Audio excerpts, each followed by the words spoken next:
श्री नागेश्वर ज्योतिर्लिंग उत्पत्ति की पौराणिक कथा। दारुका नाम की एक प्रसिद्ध राक्षसी थी जो पार्वती जी से वरदान प्राप्त कर अहंकार में चूर रहती थी। उसका पति दारुका महान बलशाली राक्षस था। उसने बहुत से राक्षसों को अपने साथ लेकर समाज में आतंक फैलाया हुआ था। वह यज्ञ आदि शुभ कर्मों को नष्ट करता हुआ संत महात्माओं का संहार करता था।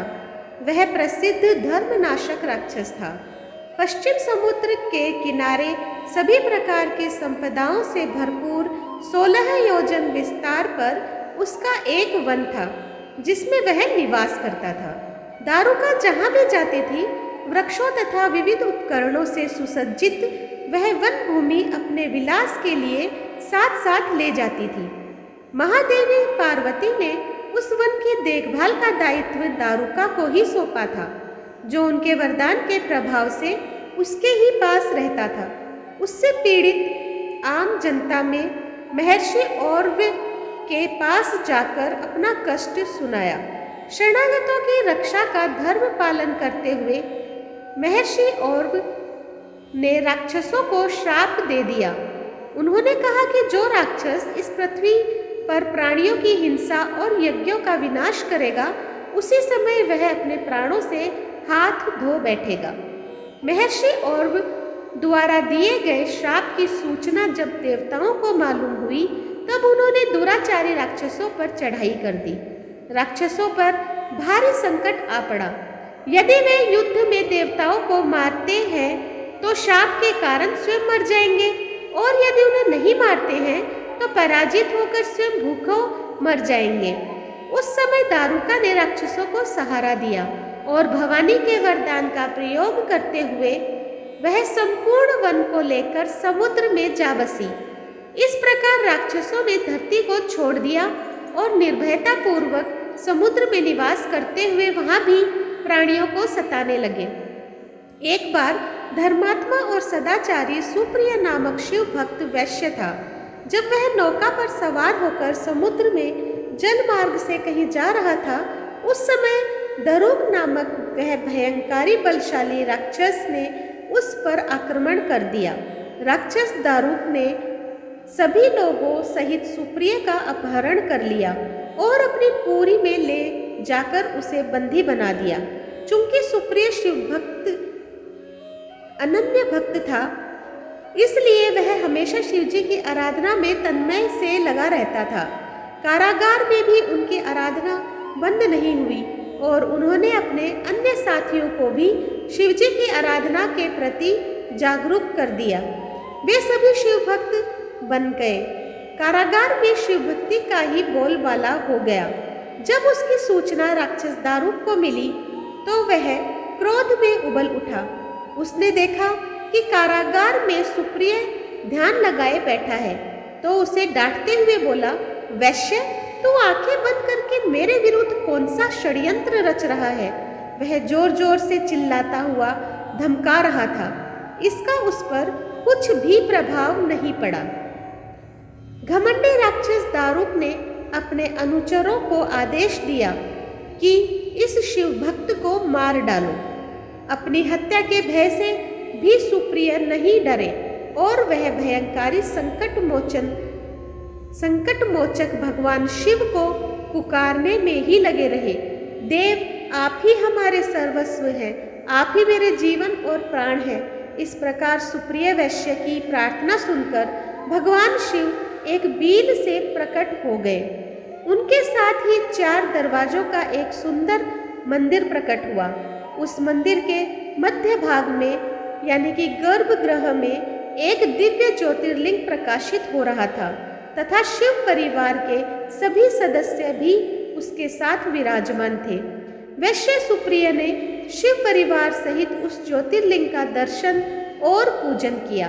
सुप्रिय के पूजन से प्रसन्न भगवान शिव ने स्वयं पाशुपतास्त्र लेकर प्रमुख राक्षसों को व उनके अनुचरों को तथा उनके सारे संसाधनों अस्त्र शस्त्र को नष्ट कर दिया। लीला करने के लिए स्वयं शरीर धारण करने वाले भगवान शिव ने अपने भक्त सुप्रिय आदि की रक्षा करने के बाद जब वन को भी यह वर दिया कि आज से इस वन में ब्राह्मण, क्षत्रिय, वैश्य तथा शूद्र इन 4 वर्णों के धर्मों का पालन किया जाएगा। इस वन में शिव धर्म के प्रचारक श्रेष्ठ मुनि निवास करेंगे और यहाँ तामसिक दुष्ट राक्षसों के लिए कोई स्थान नहीं होगा। राक्षसों पर आए इसी भारी संकट को देखकर राक्षसी दारुका ने दीन भाव से देवी पार्वती की स्तुति की। उसकी प्रार्थना से प्रसन्न माता पार्वती ने पूछा, बताओ मैं तेरा कौन सा प्रिय कार्य करूं? दारुका ने कहा, माँ आप मेरे कुल की रक्षा करें। पार्वती ने उसके कुल की रक्षा का आश्वासन देते हुए भगवान शिव से कहा, नाथ आपकी कही हुई बात इस युग के अंत में सत्य होगी, तब तक यह तामसिक सृष्टि भी चलती रहे, ऐसा मेरा विचार है।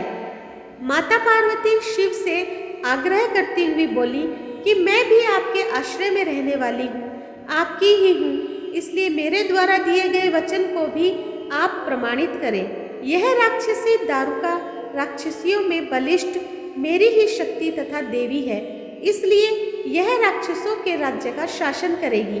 ये राक्षसों की पत्नियां अपने राक्षस पुत्रों को पैदा करेगी जो मिलजुल कर इस वन में निवास करेंगे, ऐसा मेरा विचार है।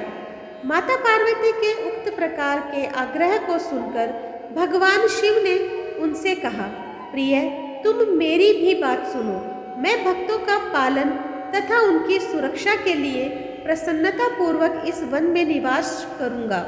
जो मनुष्य वर्णाश्रम धर्म का पालन करते हुए श्रद्धा भक्ति पूर्वक मेरा दर्शन करेगा वह चक्रवर्ती राजा बनेगा।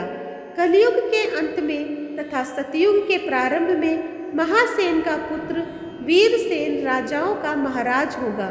वह मेरा परम भक्त तथा बड़ा पराक्रमी होगा। जब वह इस वन में आकर मेरा दर्शन करेगा उसके बाद वह चक्रवर्ती सम्राट हो जाएगा। तत्पश्चात बड़ी बड़ी लीलाएं करने वाले शिव दंपति ने आपस में हास्य विलास की बातें की और वहीं पर स्थित हो गए। इस प्रकार शिव भक्तों के लिए ज्योतिर्लिंग स्वरूप भगवान शिव नागेश्वर कहलाए और पार्वती देवी भी नागेश्वरी के नाम से विख्यात हुई। इस प्रकार शिव ज्योतिर्लिंग के रूप में प्रकट हुए जो तीनों लोकों की कामनाओं को पूर्ण करने वाले हैं। नागेश्वर ज्योतिर्लिंग के दर्शन करने के बाद जो मनुष्य उसकी उत्पत्ति और महात्म्य संबंधी कथा को सुनता है वह समस्त पापों से मुक्त हो जाता है तथा संपूर्ण भौतिक और आध्यात्म सुखों को प्राप्त करता है। तो दोस्तों आज मैंने आप लोगों के सामने श्री नागेश्वर ज्योतिर्लिंग की कथा सुनाई। आप लोगों को कैसी लगी मुझे कमेंट बॉक्स में ज़रूर बताइएगा। जो लोग मेरे चैनल पर नए हैं प्लीज़ सब्सक्राइब कर दीजिए, लाइक कीजिए और शेयर कीजिए अपने दोस्तों और परिवार में और इसी तरह मेरा सहयोग करते रहें। धन्यवाद।